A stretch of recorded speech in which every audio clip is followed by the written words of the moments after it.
The Blinded Lady by Eleanor Hallowell Abbott. The Blinded Lady lived in a little white cottage by the mill dam. She had 27 cats, and a braided rug, and a Chinese cabinet all full of peacock feather fans. Our father and mother took us to see them. It smelt furry. Carol wore his blue suit. Rosalie wore an almost grown-up dress. I wore my new midi blouse. We looked nice. The Blinded Lady looked nice too.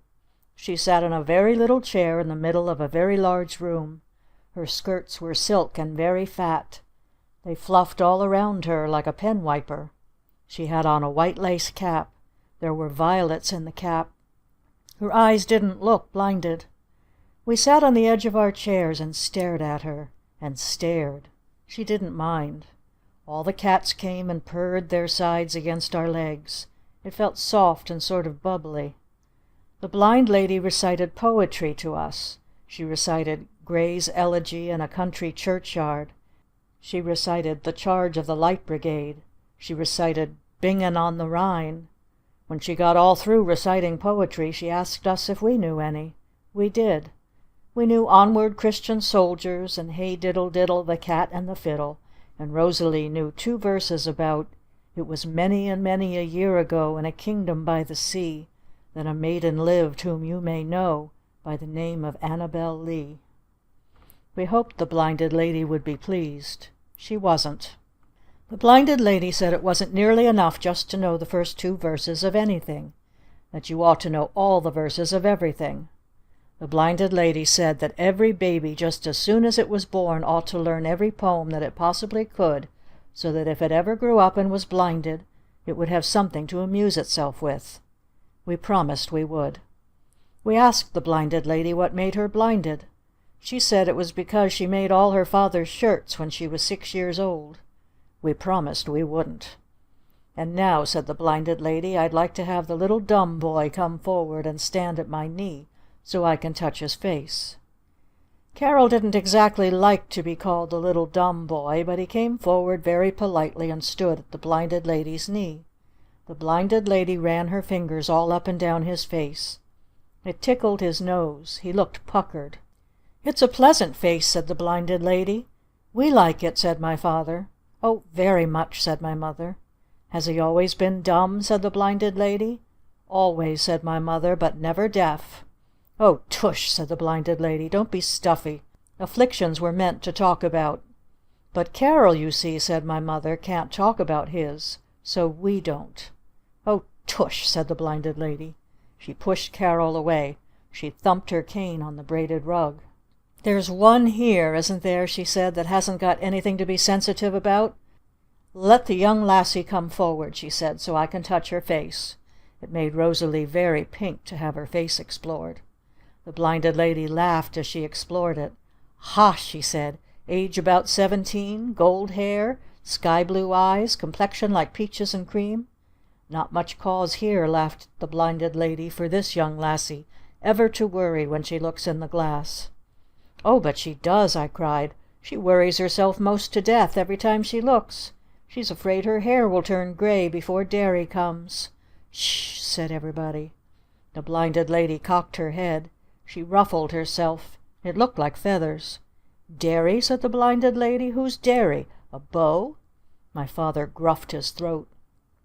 "Oh, Derry's just a young friend of ours," he said. "He lives in Cuba," said my mother. "Cuba's an island," I said. "It floats in water. They eat bananas. They have fights. It's very hot. There's lots of moonlight. Derry's father says that when Rosalie's married he'll build a—" "Hush, Ruthie!" said my father. "You've talked quite enough already."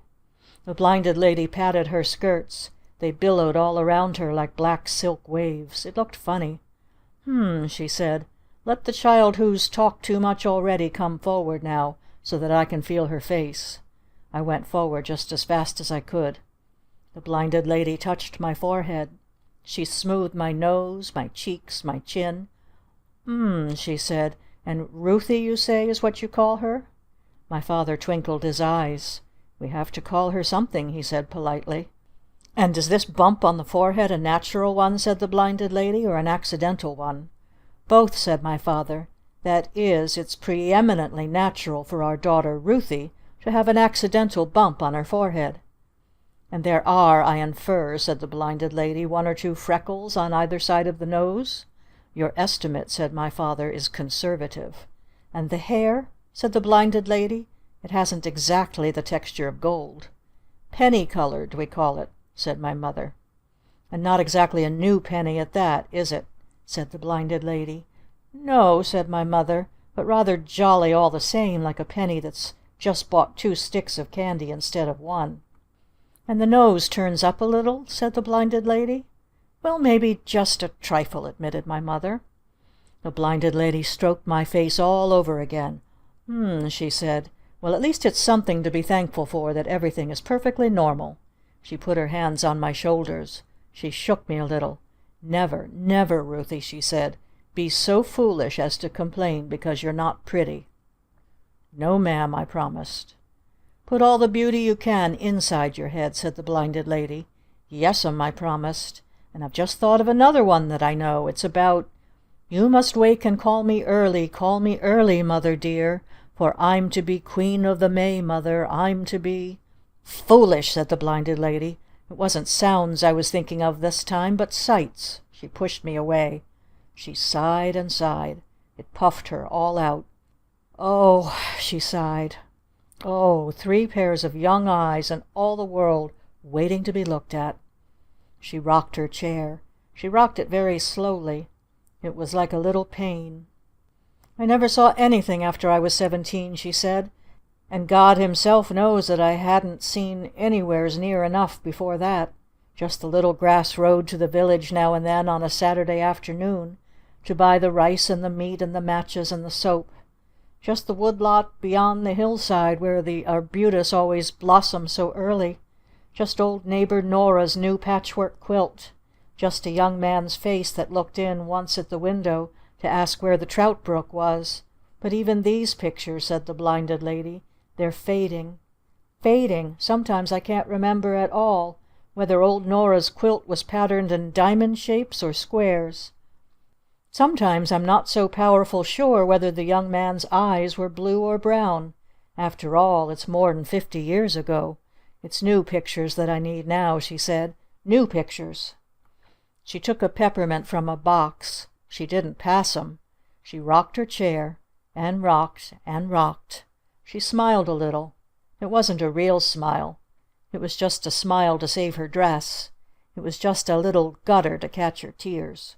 "Oh dear me! Oh dear me! Oh dear me!" said my mother. "Stop your babbling!" said the Blinded Lady. She sniffed. And sniffed. "But I'll tell you what I'll do," she said. "These children can come back here next Saturday afternoon and—" "Why, there's no reason in the world," said my mother, "why they shouldn't come every day." The Blinded Lady stopped rocking. She almost screamed. "Every day?" she said. "Mercy, no! Their feet are muddy, and besides, it's tiresome. But they can come next Saturday, I tell you. And I'll give you a prize. Yes, I'll give 2 prizes for the 2 best new pictures that they bring me to think about. And the first prize shall be a peacock feather fan," said the Blinded Lady. "And the second prize shall be a choice of cats." "A choice of cats?" gasped my father. The Blinded Lady thumped her cane. She thumped it pretty hard. It made you glad your toes weren't under it.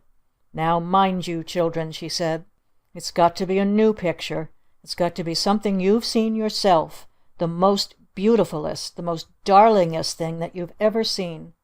Go out in the field, I say. Go out in the woods. Go up on the mountain top. And look around. Nobody, I tell you, can ever make another person see anything that he hasn't seen himself. Now be gone," said the Blinded Lady. "I'm all tuckered out." "Why, I'm sure," said my father, "we never would have come at all if we hadn't supposed that—" The Blinded Lady shook her cane right at my father. "Don't be stuffy," she said, "but get out." We got out. Old Mary, who washed and ironed and cooked for the Blinded Lady, showed us the shortest way out. The shortest way out was through the woodshed. There were 27 little white bowls of milk on the woodshed floor. There was a cat at each bowl. It sounded lappy. Some of the cats were black. Some of the cats were gray. Some of the cats were white. There was an old tortoise-shell cat. He had a crumpled ear. He had a great scar across his nose. He had a broken leg that had mended crooked. Most of the cats were tortoise-shell and black and gray and white. It looked pretty. It looked something the way a rainbow would look if it was fur, and splashed with milk instead of water. "How many quarts does it take?" said my mother. "Quarts!" said old Mary. She sniffed. "Quarts! It takes a whole Jersey cow."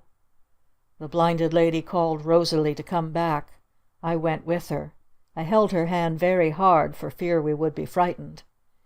There was a white kitten in the Blinded Lady's lap. It was a white Angora. It wasn't any bigger than a baby rabbit. It had a blue ribbon on its neck. It looked very pure. Its face said, "Ruthie, I'd like very much to be your kitten." But the Blinded Lady's face didn't know I was there at all. "Young lassie," said the Blinded Lady, "what is the color of your dairy's eyes?" Why, black," said Rosalie. Said the Blinded Lady. She began to munch a peppermint. She said. She jerked her head. Her nose looked pretty sharp. "That's right, young lassie," she cried. "Love early.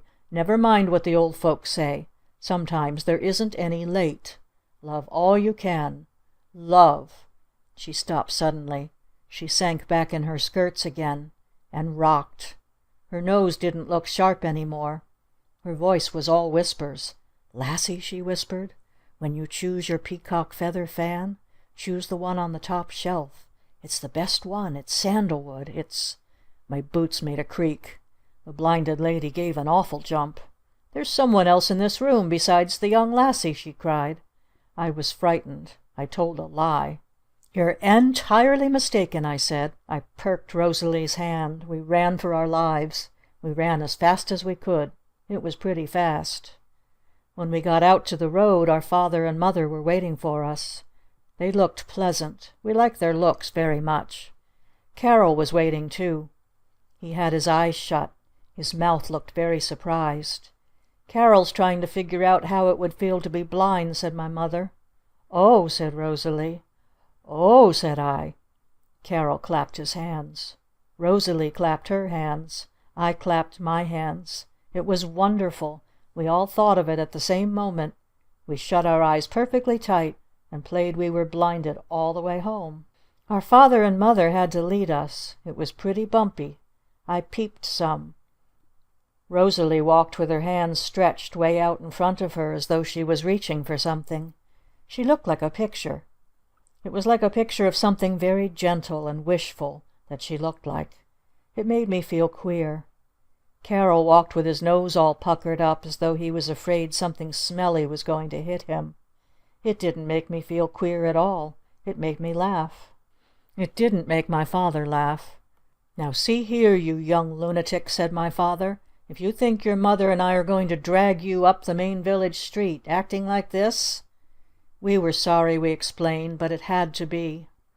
When we got to the village street we bumped right into the old doctor. We bumped him pretty hard. He had to sit down. I climbed into his lap. "Of course I don't know that it's you," I said, "but I think it is." The old doctor seemed pretty astonished.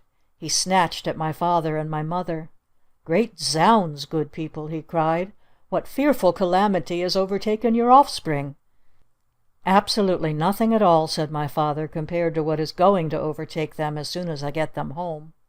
"We're playing blinded," said Rosalie. "We've been to see the Blinded Lady," I explained. "We're going to get prizes," said Rosalie. "Real prizes. A peacock feather fan." "And the choice of cats," I explained. "Foretelling the Blinded Lady next Saturday," cried Rosalie, "the prettiest thing that we've ever seen." "Not just the prettiest," I explained, "but the most preciousest." "So we thought we'd shut our eyes," said Rosalie, "all the way home and find out what sight it was that we missed the most. Sunshine, I think it is," said Rosalie. "Sunshine and all the pretty flickering little shadows and the way the slender white church spire flares through the poplar trees. Oh, I shall make up a picture about sunshine," said Rosalie. "Oh, shh!" said my mother. "You mustn't tell each other what you decide. That would take half the fun and the surprise out of the competition." "Would it?" said Rosalie. "Would it?" She turned to the old doctor. She slipped into the curve of his arm. The curve of his arm seemed to be all ready for her. She reached up and patted his face. "You old darling," she said. "In all the world, what is the most beautifulest sight that you have ever seen?" The old doctor gave an awful swallow. "Youth," he said. "Oh, youth, fiddlesticks," said my father. "However would one make a picture of that? All arms and legs, and wild ideas. Believe me that if I ever once get these wild ideas and legs and arms home today, there will be—" We never heard what there would be, 'cause we bumped into the storekeeping man instead, and had to tell him all about it. Nobody kissed the storekeeping man. He smelt of mice and crackers. We talked to him just as we would have talked to sugar or potatoes. "Mr. Storekeeping Man," we said, "you are very wise. You have a store, and a wagon, and a big iron safe, and fly papers besides. In all the world, what is the most beautifulest thing that you have ever seen?" The storekeeping man didn't have to worry about it at all. He never even swallowed. The instant he crossed his hands on his white linen stomach, he knew. "My bank book," he said. My father laughed. "Now, you naughty children," said my father, "I trust you'll be satisfied to proceed home with your eyes open." But my mother said no matter how naughty we were, we couldn't go home without buying popcorn at the popcorn stand. So we had to tell the popcorn man all about it too. The popcorn man was very little. He looked like a pirate. He had black eyes. He had gold rings through his ears. We loved him a good deal. "In all the world," we asked the popcorn man, "what is the most beautifulest sight that you have ever seen?" It took the popcorn man an awful long time to think. It took him so long that while he was thinking he filled our paper bags till they busted. It was a nice bustedness. "The most beautifulest thing in all the world," said the popcorn man. "In all the world? It was in my Italy. In such time as I was no more than one bambino, I did see the peacock, the great blue peacock, stride out through the snowstorm of apple blossoms, and dance to the sun." "Oh," said Rosalie, "how pretty!" "Pretty," said the popcorn man. "It was to the eyes one miracle of remembrances. The blue, the gold, the dazzle, the soft fall of the apple blossoms. Though I live to be the 100, though I go blind, though I go to prison, though my popcorn all burn up, it fade not, not never, that peacock, that apple blossom, that shiver." "Our supper will all burn up," said my mother, "if you children don't open your eyes and run home. Already I think I can smell scorched gingerbread." We children all opened our eyes and ran home. My mother laughed to see us fly. My father laughed a little. We thought about the peacock as we ran. We thought quite a little about the gingerbread. We wished we had a peacock. We hoped we had a gingerbread. Our home looked nice. It was as though we hadn't seen it for a long while. It was as though we hadn't seen anything for a long while. The garden didn't look like just a garden any more. It looked like a bower. Carol's tame crow came hopping up the gravel walk. We hadn't remembered that he was so black. The sun through the kitchen window was real gold. There was gingerbread. "Oh dear, oh dear, oh dear," said Rosalie. "In a world so full of beautiful things, however shall we choose what to tell the blinded lady?" Carol ran to the desk. He took a pencil. He took a paper. He slashed the words down. He held it out for us to see. "I know what I'm going to choose," said the words. He took his pencil. He ran away. Rosalie took her pencil. She ran away. Over her shoulder she called back something. What she called back was, "Oh, goody! I know what I'm going to choose." I took my father's pencil. I ran away. I didn't run very far. I found a basket instead. It was a pretty basket. I made a nest for the white kitten in case I should win it. I lined the nest with green moss. There was a lot of sunshine in the moss, and little blue flowers. I forgot to come home for supper. That's how I chose what I was going to write. When we woke up the next morning, we all felt very busy. It made the day seem funny. It made every day that happened seem funny. Every day somebody took somebody's pencil and ran away. My mother couldn't find anything. Not children, not pencils. Rosalie took the dictionary book besides. "Anybody'd think," said my father, "that this was a graduation essay you were making, instead of just a simple little word picture for a blinded lady." "Word picture?" said Rosalie. "What I'm trying to make is a peacock feather fan." "I wish there were 3 prizes instead of 2," said my mother. "Why?" said my father. Carol came and kicked his feet on the door. His hands were full of stones. He wanted a drink of water. All day long, when he wasn't sitting under the old larch tree with a pencil in his mouth, he was carrying stones, and kicking his feet on the door, and asking for a drink of water. "Whatever in the world," said my mother, "are you doing with all those stones?" Carol nodded his head that I could tell. "He's building something," I said, "out behind the barn. I don't know what it is." Carol dropped his stones. He took a piece of chalk. He knelt down on the kitchen floor. He wrote big white letters on the floor. "It's an arena," is what he wrote. "An arena?" said my mother. "An arena?" She looked quite sorry. "Oh, laddie," she said, "I did so want you to win a prize. Couldn't you have kept your mind on it just a day or 2 longer?" It was the longest week I ever knew. It got longer every day. Thursday was twice as long as Wednesday.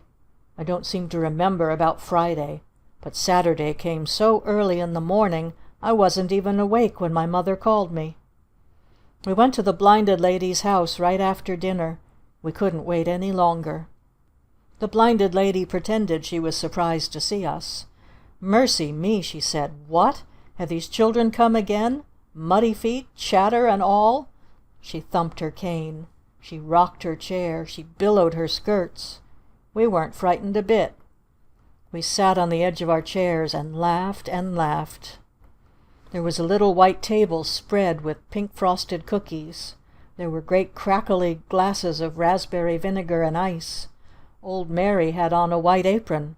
That's why we laughed. We knew we were expected. My father explained it to everybody. As long as Carol couldn't speak his piece, he said, it didn't seem fair that any of the children should speak 'em. So the children have all written their pieces to read aloud, and... "But as long as Carol wasn't able to read his aloud," cried my mother, "it didn't seem fair that any of 'em should read theirs aloud, so the children's father is going to read 'em, and..." "Without giving any clue, of course," said my father, "as to which child wrote which, so that you won't be unduly influenced at all, in any way, by gold-colored hair, for instance, or freckles, or anything," said my mother. Said the blinded lady. "Understanding, of course," said my father, "that we ourselves have not seen the papers yet." "Nor assisted in any way with the choice of subject," said my mother, "nor with the treatment of it." Said the blinded lady. "I will now proceed to read," said my father. "So do," said the blinded lady. My father so did. He took a paper from his pocket. He cleared his throat. He put on his eyeglasses. He looked a little surprised. "The first one," he said, "seems to be about gingerbread." "Gingerbread?" said the blinded lady. "Gingerbread," said my father. "Read it," said the blinded lady. "I will," said my father. "Gingerbread is very handsome. It's so brown, and every time you eat a piece you have to have another. That shows its worth as well as its handsomeness. And besides, you can smell it a long way off when you're coming home, especially when you're coming home from school. It has molasses in it too, and it's very instructive, as well as ginger and other spices. The geography is full of them.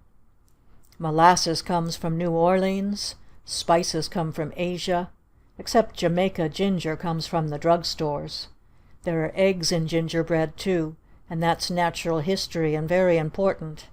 They have to be hen's eggs, I think. I had some guineas once, and they looked like chipmunks when they hatched. You can't make gingerbread out of anything that looks like chipmunks. It takes 3 eggs to make gingerbread, and 1 cupful of sugar, and some baking soda, and... "Oh, tush!" said the blinded lady. "That isn't a picture, it's a recipe. Read another." dear me," said my mother. "Now some child is suffering." She looked all around to see which child it was. Carol kicked Rosalie. Rosalie kicked me. I kicked Carol. We all looked just as queer as we could outside. "Read on," thumped the Blinded Lady. My father read on. "The next one," he said, "seems to be about soldiers." "Soldiers?" said the Blinded Lady. "Soldiers?" She sat up very straight. She cocked her head on one side. "Read it," she said. "I'm reading it," said my father. "The most scrumptious sight I've ever seen in my life is soldiers marching. I saw them once in New York. It was glorious. All the reds and the blues and the browns of the uniforms. And when the band played all the different instruments it seemed as though it was really gold and silver music they were playing. It makes you feel so brave and so unselfish. But most of all it makes you wish you were a milk-white pony with diamond hoofs, so that you could sparkle and prance and rear and run away just for fun, and run and run and run down clattery streets, and through black woods and across green pastures, snorting fire, till you met more soldiers and more bands and more gold and silver music, so that you could prance and sparkle and rear and run away all over again, with flags flying." Said the Blinded Lady. "That is pretty. And spirited, too. But it doesn't exactly warm the heart. And no one but a boy, anyway, would want to think about soldiers every day." "Read the next one," said the Blinded Lady. "Oh, all right," said my father. "Here's the last one." "Read it," said the Blinded Lady. "I'm trying to," said my father. He cleared his throat and put on his eyeglasses all over again. "Ahem," he said. "The most beautifulest thing I've ever seen in all my life is my mother's face. It's so—" "What?" cried my mother. My father looked at her across the top of his glasses. He smiled. "Your face," he said. "What?" stammered my mother. My father cleared his throat and began all over again. "The most beautifulest thing I've ever seen in all my life is my mother's face. It's so pleasant. It tries to make everything so pleasant. When you go away, it smiles you away. When you come home, it smiles you home. When you're sick, it smiles you well. When you're bad, it smiles you good. It's so pretty, too. It has soft hair all full of little curls. It has brown eyes. It has the sweetest ears. It has a little hat, the jolliest little hat, all trimmed with doodads and teeny pink roses. And there's a silver ribbon on it. And—" "My mother had a hat like that!" cried the Blinded Lady. "Did she?" said my mother. Her face still looked pretty queer and surprised. The Blinded Lady perked way forward in her chair. She seemed all out of breath. She talked so fast it almost choked her. "Yes, just exactly like that!" cried the Blinded Lady. "My mother bought it in Boston. It cost $3. My father thought it was an awful price. She wore it with a lavender dress all sprigged with yellow leaves. She looked like an angel in it. She was an angel. Her hair was brown too. I haven't thought of it for ages. And all full of little curls. She had the kindest smile. The minister said it was worth any 2 of his sermons. And when folks were sick she went anywhere to help them. Anywhere. She went 20 miles once. We drove the old white horse. I can see it all. My brothers and sisters' faces at the window waving goodbye. My father cautioning us through his long gray beard not to drive too fast. The dark shady woods road. The little bright meadows. A blue bird that flashed across our heads at the watering trough. The gay village streets. A red plaid ribbon in a shop window. The patch on a peddler's shoe. The great hills over beyond.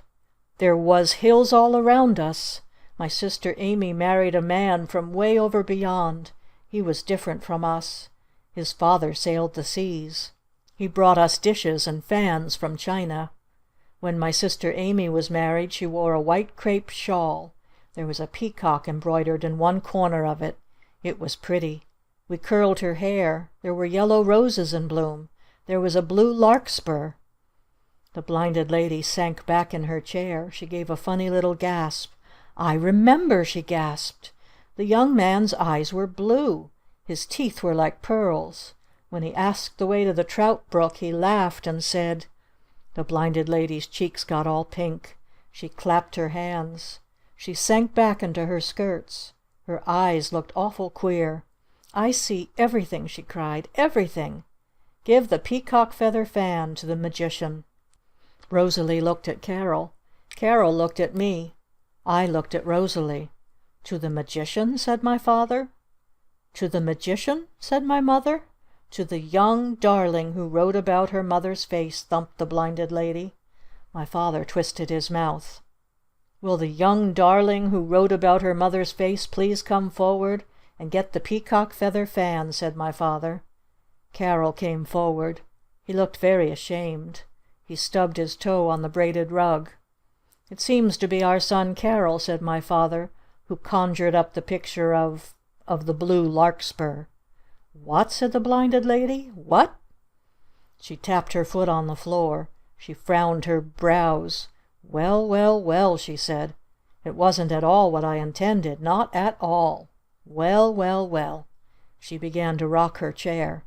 "But after all," she said, "an agreement is an agreement. And the first prize is the first prize. Let the little dumb boy step forward to the Chinese cabinet and choose his peacock feather fan." Rosalie gave a little cry. It sounded almost like tears. She ran forward. She whispered in Carol's ear. Carol opened his eyes. He took a chair. He pushed it against the cabinet. He climbed up to the highest shelf. There was a fan as big as the moon. It was sandalwood. It was carved. It was all peacock feathers. Blue, bronze. It was beautiful. He took it. He went back to his seat. His mouth smiled a little, but he carried the fan as though it was hot. "The second prize, of course," said the Blinded Lady, "goes to the child who wrote about the soldiers." Rosalie stepped forward. The Blinded Lady took her hand. "It is not exactly as I had wished," said the Blinded Lady, "but a choice of cats is a choice of cats. You will find them all in the woodshed, young lassie, awaiting your decision. Choose wisely. A good cat is a great comfort." We went to the woodshed to help Rosalie choose her cat. All the cats purred to be chosen. It was sad. My father said it wasn't. My father said one cat was plenty. The white Persian kitten lay on a soap box. It looked like Easter lilies. Rosalie saw it. She forgot all about the fan. Carol didn't forget about the fan. He stamped his foot. He shook his head. He took Rosalie's hand and led her to the old tortoiseshell cat. He put the old tortoiseshell cat in Rosalie's arms. Rosalie looked pretty surprised. So did the cat. My sorrow made tears in my eyes. My mother came running. "Bless your heart, Ruthie girl," she said. "You shall have a gingerbread tonight that is a picture." She put a little box in my hand. There was a little gold pencil in the box. It was my mother's best little gold pencil with the agate stone in the end. "Here's Mother's prize, darling," she said. "The prize Mother brought for whichever child didn't win the Blinded Lady's prizes. Don't you worry. Mother will always have a prize for whichever child doesn't win the other prizes." My sorrow went away. We all ran back to the Blinded Lady to thank her for our beautiful party and for the prizes. My father made a speech to the Blinded Lady. "But after all, my dear madam," he said, "I'm afraid you have been cheated. It was new pictures that you wanted, not old ones." The Blinded Lady whacked at him with her cane. She was awful mad. "How do you know what I want?" she said. "How do you know what I want?" My father and my mother looked at each other. They made little laughs with their eyes. The Blinded Lady smoothed herself. "But I certainly am flabbergasted," she said, "about the old tomcat. Whatever in the world made the young lassie choose the old battle-scarred Tom?" Rosalie looked at Carol. Carol looked at me. I looked at the old Tom. "Maybe she chose him for his historicalness," said my mother. "Maybe," said my father. We started for the door. We got as far as the garden. I remembered something suddenly. I clapped my hands. I laughed right out. "No, she didn't either," I said. "She chose him for Carol's Rena, I betcha." Carol's going to have him for a champeen. We'll fight him every afternoon. Maybe there'll be tickets." "Tickets?" said my father. "Oh, my dears," said my mother, "a cat fight is a dreadful thing." My father looked at Old Tom, at his battered ears, at his scarred nose, at his twisted eye. The Old Tom looked at my father. They both smiled. "Infamous," said my father. "How much will the tickets be?" We went home. We went home through the fields instead of through the village. Carol held the peacock feather fan as though he was afraid it would bite him. Rosalie carried the Old Tom as though she knew it would bite her. When we got to the willow tree they changed prizes. It made a difference. Rosalie carried the peacock feather as though it was a magic sail. She tipped it to the breeze. She pranced it and danced it. It looked fluffy. Carol carried the Old Tom hugged tight to his breast. The Old Tom looked very historical. Carol looked very shining and pure. He looked like a choir boy carrying his singing book. He looked as though his voice would be very high. My father and mother carried each other's hands.